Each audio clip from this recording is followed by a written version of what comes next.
ননি দিদি ভাই, ও ননি দিদি ভাই, এইভাবে মুখ গোমড়া করে বসে আছিস কেন রে? তুই এইভাবে মন খারাপ করে বসে থাকলে আমার বুঝি ভালো লাগে? কি করব দিদা, আমি যে মেনে নিতে পারছি না যে মা নেই। মা কেন আমাদের সবাইকে ছেড়ে চলে গেল দিদা? বাচ্চা মরা সবই যে বিধাতার হাতে রে দিদি ভাই, তার উপরে যে আমাদের কোনো হাত নেই রে। মা চলে গিয়ে আমাদেরকে যে একেবারে অচল করে দিয়ে গেল দিদা। মাকে ছাড়া যে আমি এক মুহূর্ত ভাবতে পারছি না কিছু। আস্তে আস্তে সবই ঠিক হয়ে যাবে দেখবি দিদি ভাই। একদিন না একদিন তো আমাদের সবাইকেই মরতে হবে, দুঃখ করে আর কি হবে বল? মা চলে যাওয়ার পরে বাবাও তো ঠিক মতন আমাদের সাথে কথা বলে না, আমাদের সময় দেয় না। তোর বাবাও যে অনেক কষ্ট পেয়েছে রে দিদি ভাই।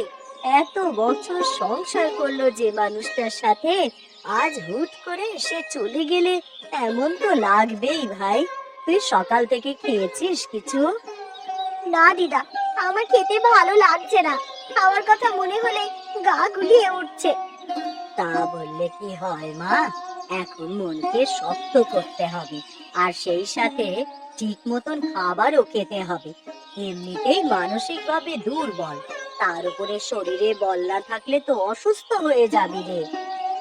বিশ্বাস করো, আমার খেতে একদম ভালো লাগছে না দিদা। ওসব কোনো কথাই আমি শুনবো না। এক্ষুনি তুই আমার সাথে খেতে যাবি। আয়। তুমি যাও, আমি আসছি। তা হবে না বাছা, আমাকে পাঠিয়ে তুই আর আসবি না।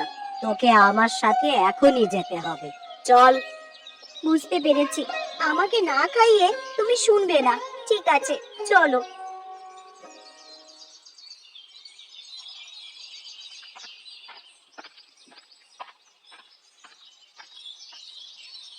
আরে কমল, কি চেহারার হাল করেছিস তুই বাবা! দাড়ি গোঁফে মুখ যে ভরে গেছে, চুল উস্কো খুস্কো হয়ে আছে। আরে কমল, আমি কি বলছি শুনতে পাচ্ছিস? আরে কানু মামা, তুমি কখন এলে? আমি তো অনেকক্ষণ ধরে এসেছি, কিন্তু তোর চেহারার কি হাল করেছিস তুই! কই, আমি তো ঠিক আছি মামা। তুমি যাও, বাড়ি যাও, মায়ের সাথে দেখা করে এসো। সে তো যাবই, বাড়িতে যাবার জন্যই তো আমি এসেছি। কিন্তু তোর এই অবস্থা যে আমি আর দেখতে পারছি না বাবা। তুই আমার একটা মাত্র ভাগ্নে, তোর এই হাল আমি কি করে সহ্য করি বলতো? ইন্দু আমাকে ছেড়ে চলে গেল মামা। ও কি পারতো না আমার সাথে বাকি জীবনটা বাঁচতে? আরে বাঁচতে তো চায় রে সবাই বাবা, কিন্তু বাঁচা মরা যে আমাদের কারোর হাতেই নেই ভাগ্নে।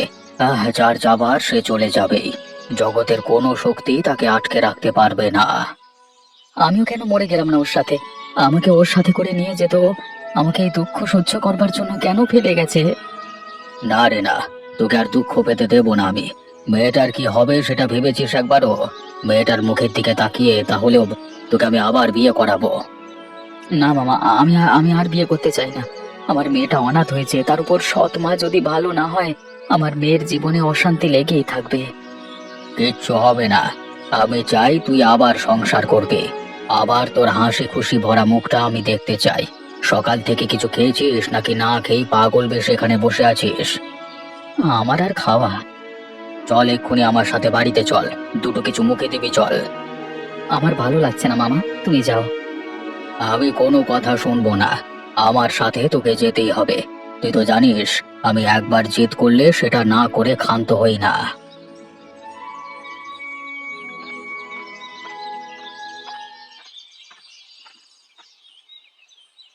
দিদি, তোর সাথে আমার জরুরি কথা ছিল। যেহেতু সবাই এখানে আছে, সবার সামনেই বলে ফেলি। কি কথা বলবি রে ভাই? আমি ভাগ্নেকে আবার বিয়ে দিতে চাই। ভাগ্নের এই হাল আমি আর দেখতে পারছি না দু চোখে। না না মামা, আমি আমার ইন্দুকে ভুলে অন্য কাউকে বিয়ে করতে পারবো না। দেখ বাবা, যে চলে গেছে তার জন্য তো আর অপেক্ষা করে লাভ নেই। হাজার অপেক্ষা করলেও বৌমা যে আর ফিরে আসবে না রে। তার থেকে বরং তুই আবার নতুন করে সবকিছু শুরু কর। দিদা তো ঠিকই বলেছে বাবা, তুমি আবার নতুন করে জীবন শুরু করো। আর তুমি বিয়ে করলে বাড়িতে আমার নতুন মা আসবে। না রে মা, সৎ মা যদি ভালো না হয় তখন তোকে দেখবে কে? আমি আছি তো ভাগ্নে, ওরে দেখে শুনে তেমন ঘরের মেয়ে এনে দেবো তোকে।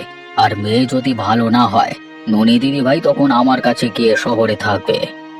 না না মামা, আমার একমাত্র মেয়েকে আমি বিদেশ বিভুঁইয়ে রাখতে পারবো না। মেয়ে যে আমার চোখের মণি। কিন্তু দিন দিন তুই নিজের যে হাল করছিস, তাতে করে মেয়েকে দেখাশোনা করার মতন অবস্থায় তুই থাকবি না। হ্যাঁ, সেই জন্যই বলছি একটা বিয়ে কর। তোর মায়ের বয়স হচ্ছে দিন দিন, সে কি আর এই সংসার গুছিয়ে রাখতে পারবে নাকি? আমি বুড়ো হয়ে গেছি, আজ আছি কাল নেই। আমি না থাকলে তোদের বাপ বেটিকে দেখে রাখবে কে শুনি? হ্যাঁ বাবা, সবাই যখন এত করে বলছে, তুমি রাজি হয়ে যাও। বেশ, তোমরা সবাই যেটা চাইছো সেটাই হবে তাহলে। তুমি তাহলে পাত্রী দেখা শুরু করো মামা। আমি কালই আবার তোর জন্য পাত্রী খুঁজে বের করবো ভাগ্নে। আর দুদিনের মধ্যেই তোকে আবার বিয়ে দেব। ঠিক আছে, এবার খা তোরা। খাবার সামনে রেখে সেই থেকে সমানে বকে যাচ্ছিস, খাবারগুলো যে ঠান্ডা হয়ে যাবে।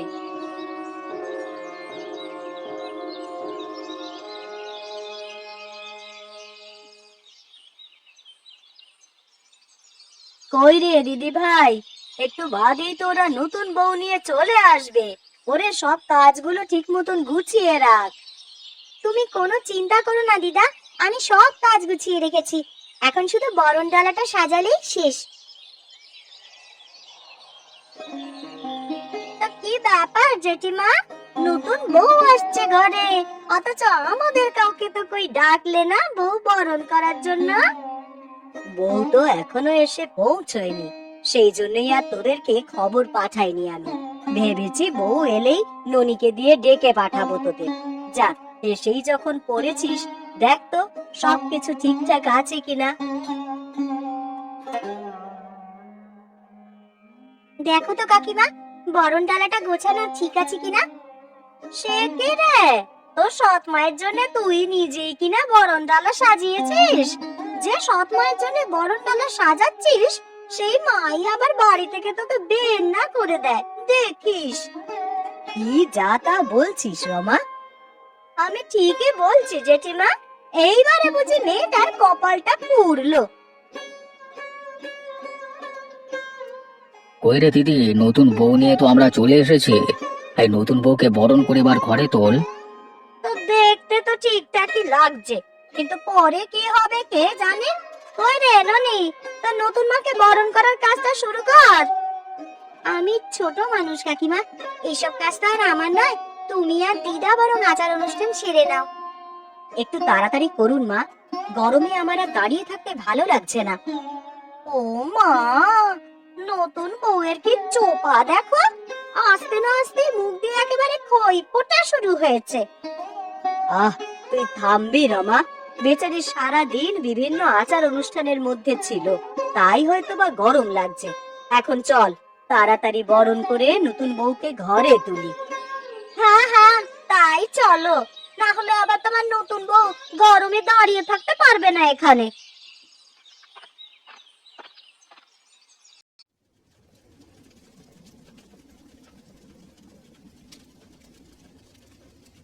সে কি বৌমা, কাল তুমি এ বাড়িতে এলে, আর আসতে না আসতে হেসেলে ঢুকেছো কেন গো? আমি রান্না না করলে কে করবে শুনি? এই বাড়িতে বউ হয়ে এসেছি যখন, তখন রান্না বান্না বাড়ির সব কাজ আমাকেই তো দেখতে হবে মা। আরে সে না হয় দেখুন, কিন্তু মাত্র কালই তো তুমি এই বাড়িতে এসেছো, এখনই রান্নাঘরে কাজ করতে আসা তোমার ঠিক হয়নি মা। মা, ননি কোথায়? ওকে তো দেখছি না সকাল থেকে। ননি দিদি ভাই তো ঘুমাচ্ছে আমার ঘরে, বেচারি কাল সারা রাত আমার সাথে গল্প করে শেষ রাতে ঘুমাতে গেছে। আমিও তাই আর ডাকিনি ওকে। এটা কেমন কথা মা, বাড়ির মেয়ে এত বেলা পর্যন্ত ঘুমাবে, এটা তো খুবই খারাপ দেখায় মা। সকাল সকাল উঠেই বাড়ির কাজ গুছিয়ে স্কুলে যাবে, আর তা না হলে সকালে উঠেই বই নিয়ে পড়তে বসবে। আসলে ইন্দু মারা যাবার পর থেকেই মেয়েটা কেমন যেন আনমনা হয়ে গেছে, এখন আর স্কুলেও যেতে চায় না। মা মরা মেয়ে, সেই জন্য আমরাও আর কিছু বলি না ওকে। এটা একদম ঠিক নয় মা, আপনারা ওর ভবিষ্যৎ নষ্ট করছেন এইভাবে আদর দিয়ে দিয়ে। ঠিক আছে বৌমা, আমি তাহলে ননিকে ঘুম থেকে ডেকে এনে খেতে বসাচ্ছি। আপনার ছেলেকেও ডেকে আনুন মা, সবাই একসাথে খাবার খাবেন। ঠিক আছে বৌমা।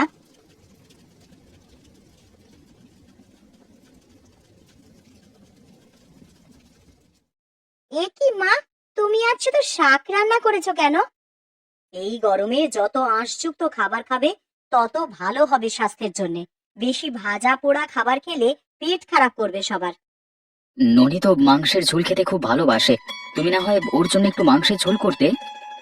বৌমা নতুন এসেছে, সে তো আর জানে না কে কি পছন্দ করে। পছন্দ অপছন্দ সে তো আমি জেনে নেব মা, কিন্তু স্বাস্থ্যের জন্য ঝুঁকিপূর্ণ কোনো খাবার আমি কিন্তু কাউকেই খেতে দেব না মা। বেশ বেশ, তুমি যা চাইবে তাই হবে বৌমা। নিন, এখন সবাই খেয়ে নিন।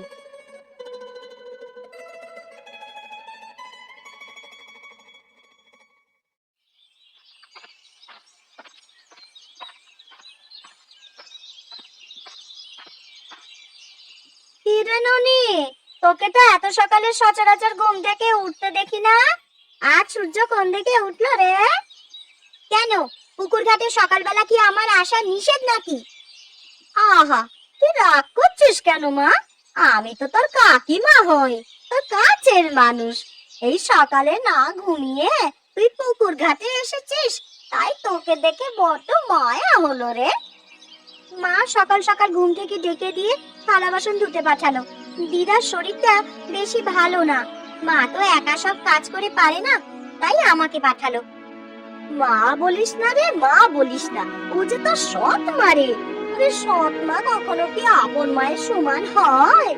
দুদিন বাদেই দেখিস তোকে বাড়ি ছাড়া করবে, আর না হলে এমন অত্যাচার করবে যে তুই নিজেই বাড়ি ছাড়বি। না না, এমন কিচ্ছু হবে না, মা আমাদের সবার খুব ভালো করে খেয়াল রাখে। খেয়াল রাখে না চাই, ওসব লোক দেখানো বুঝিস না। না হলে যে লোকে বলবে সৎ মা মেয়েটার উপরে অত্যাচার করছে। মিষ্টি মিষ্টি কথা বলে মন ভুলিয়ে তোকে দিয়ে সব কাজ করিয়ে নিচ্ছে, বুঝলি? তুমি শুধু শুধু এমন বলছো কাকিমা, আমি তো কই খারাপ কিছু দেখি না। বেশ, তা বলি আজ সকালে তুই ভাত কি দিয়ে খেয়েছিস শুনি? সকালে মা আলু ভর্তা আর শাক ভাজি করেছিল, সেটা দিয়ে খেয়েছি সবাই।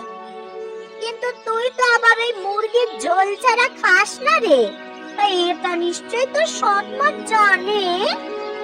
হ্যাঁ জানি, বলেছে এই গরমে মুরগির ঝোল বা তেল মশলাযুক্ত খাবার খেলে পেট খারাপ হবে।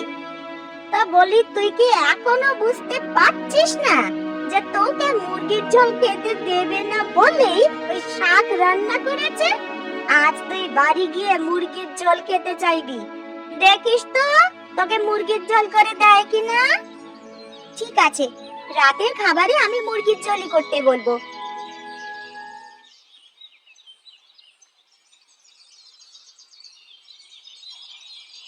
মেয়েটা সেই কখন থালা বাসন নিয়ে পুকুর ঘাটে গেল, কিন্তু এখনো তো ফিরে এলো না মা। আসবে আসবে, অনেকদিন বাদে কাজ করছে আমার দিদি ভাই। মা মরার পরে ওকে তো সবাই মাথায় করে রেখেছে, অনেকদিন কোনো কাজ করেনি তো, তাই হয়তো দেরি হচ্ছে। আমি কখনোই চাই না আমার মেয়ের খারাপ হোক, আমি চাই ও নিজের পায়ে দাঁড়াক, নিজের কাজ সব নিজে করতে শিখুক, কখনো যেন কারোর উপরে নির্ভরশীল না হতে হয় ওকে। কিন্তু আমার যে বড্ড ভয় হয় বৌমা, মেয়েটা যে খুব জেদি আর একরোখা। সবকিছু শিখিয়ে পড়িয়ে নিতে গেলে ও যদি তোমায় ভুল বোঝে। এখন ভুল বুঝলেও একদিন ও ঠিকই বুঝতে পারবে আমি কেন ওকে এইভাবে তৈরি করছি।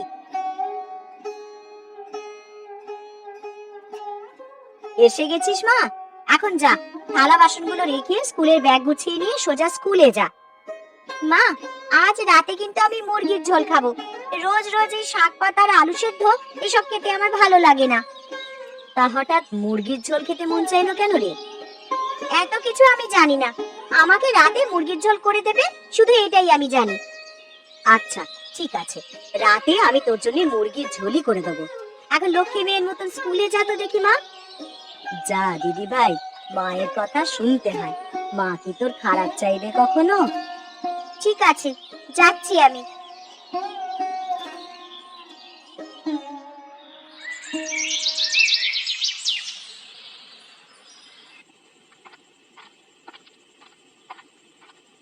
গিন্নি, আরে ও গিন্নি, তোমার রান্না হলো?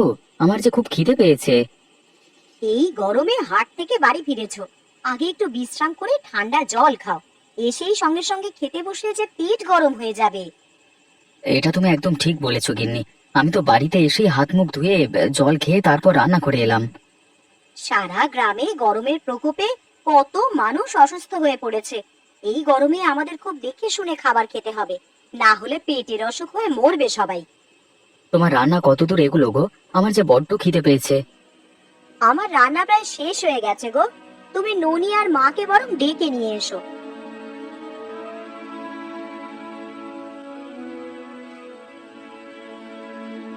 এ কি মা, আমি তোমাকে সকালবেলা বারবার বলে গেলাম মুরগির ঝোল করতে, আর তুমি এসব কি রান্না করেছো? কেন রে মা, তোর কথা মতন মুরগির ঝোলই তো রান্না করেছি। এখন গরমের সময় তেল মশলার খাবার খেলেই মানুষের পেটের অসুখ হচ্ছে, সেই জন্যই তো শাক দিয়ে মুরগির ঝোল করেছি। এটা তো খুব ভালো খাবার দিদি ভাই, এটা খেলে পেটে অম্বল বাঁধবে না কখনো। আর তাছাড়া এই গরমে এসব হালকা খাবারই খাওয়া ভালো। গরমে পাতলা ঝোলের তরকারি খেলে শরীর ভালো থাকে রে মা। আর তা যদি হয় শাকসবজি দিয়ে বানানো, তাহলে তো কোনো কথাই নেই। তোমাদের খেতে হয়, তোমরা খাও আয়েশ করে, আমি খাবো না। দিন দিন আপনারা অন্ধ আদর আর স্নেহ দিয়ে দিয়ে মেয়েটাকে একেবারে জেদি বানিয়ে ফেলেছেন। এখন দেখছেন তো ফল কি হচ্ছে। কাল আমি যেটা করব ননি মায়ের ভালোর জন্যই করব, সুতরাং কেউ আমার কাছে বাধা দেবেন না কাল। তা তুমি কি করতে চাইছো বৌমা? সেটা আগামীকালই টের পাবেন সবাই। এখন সবাই খাবার খান।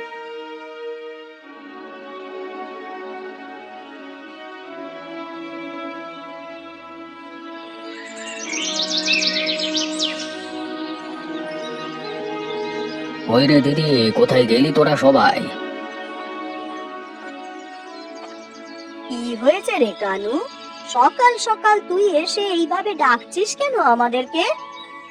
মামা, তুমি কিছু বলবে আমাদেরকে? বৌমা কোথায়? বৌমাই তো আমাকে সকাল সকাল ডেকে পাঠালো। ওই, এই ব্যাপারে বৌমা তো আমাদের কিছু বলেনি। তোকে কি জন্য ডেকেছে, তাকে কিছু বলেছে তোকে? আমি বলছি মা, মামাকে আমি ডেকেছি ননিবালাকে নিয়ে যাওয়ার জন্য। ননিকে কোথায় নিয়ে যাবে? ননিকে আমি ডাক্তার বানাতে চাই।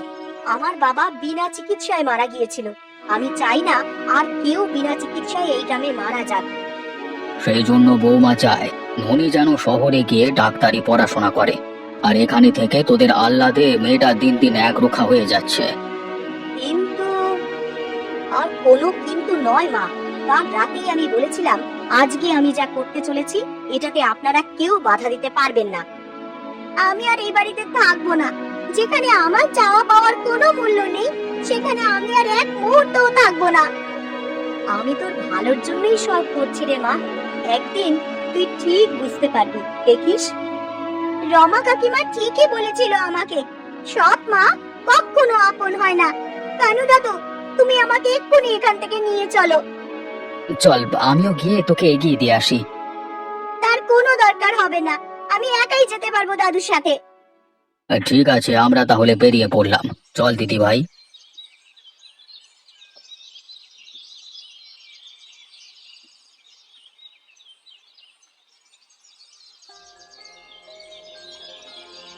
গিন্নি, ও গিন্নি, সকাল সকাল কাঁথা নিয়ে বসলে যে, আমার জল খাবারটা দিলে না তো এখনো।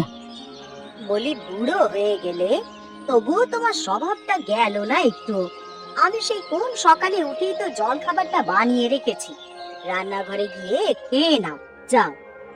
আমার মেয়েটা রাগ করে যাবার পর থেকে আর রান্নাঘরে যেতে ইচ্ছে হয় না। আর মা মারা যাবার পরে ওই রান্নাঘরটা আর যেতেই ইচ্ছে করে না। সবাই তো আর চিরকাল বেঁচে থাকে না গো, আমরাও এক সময় মরে যাব। তুমি না হয় বারান্দায় বসো, আমি এখানেই তোমার খাবার এনে দিচ্ছি। বেশ, তবে তাই দাও। বাড়িতে কেউ আছেন নাকি? তুমি কে গো মা, কাকে চাও? এই বাড়িতে হরিবালা দাসী নামে যে বৃদ্ধা ছিলেন, তিনি কোথায়? তোর দিদা তো কিছুদিন আগে মারা গেছে রে মা, তোকে তো কতবার চিঠি লিখলাম, তুই তো চিঠির কোনো উত্তরই দিলি না। আমাকে তুমি কি করে চিনলে মা? কারণ আমি যে তোর মা রে। মায়ের চোখ কখনো ভুল করতে পারে না। তোকে পেটে ধরে নি ঠিকই, কিন্তু তারপরেও আমি যে তোর মা। তুই আমার ননিমা, কত বড় হয়ে গেছিস তুই। তোমাদের সাথে আমার অনেক গল্প করা বাকি বাবা। আগে শাক দিয়ে মুরগির ঝোল রান্না করো মা। একসাথে খেতে খেতে সবাই মিলে আমরা গল্প করব। তুই ঘরে গিয়ে বিশ্রাম নে, আমি এক্ষুনি রান্না চড়িয়ে দিচ্ছি।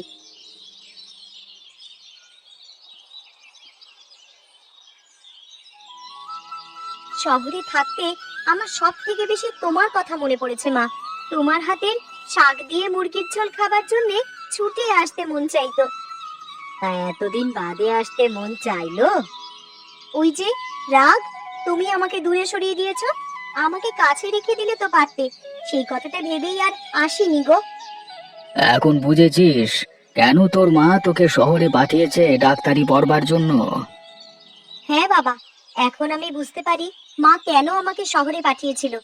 আসলে ছেলে মেয়েদেরকে কখনো কখনো সঠিক পথ দেখানোর জন্যই দূরে পাঠাতে হয়। সেদিন আমি এই জন্যই বলেছিলাম আমার ননি ঠিক তার ভুল বুঝতে পেরে ফিরে আসবে আমার কাছেই। ডাক বিভাগের একটা সমস্যার জন্য চিঠিগুলো আমার কাছে অনেক দেরিতে গিয়ে পৌঁছেছে মা। সেই জন্যই তো দিদার মৃত্যু সংবাদ পেতে অনেক দেরি হয়ে গেল আমার। তোর দিদা তোকে সব সময় আশীর্বাদ করে গেছেন, আর তার শেষ ইচ্ছে ছিল তুই গ্রামে ফিরে এসে সবাইকে সেবা করবি। সেই জন্যই তো আমি গ্রামে ফিরে এসেছি মা। এই গ্রামে আর কেউ বিনা চিকিৎসায় মারা যাবে না। এখন থেকে আমি এখানেই থাকবো, আর রোজ রোজ তোমার হাতে শাক দিয়ে মুরগির ঝোল রান্না খাবো।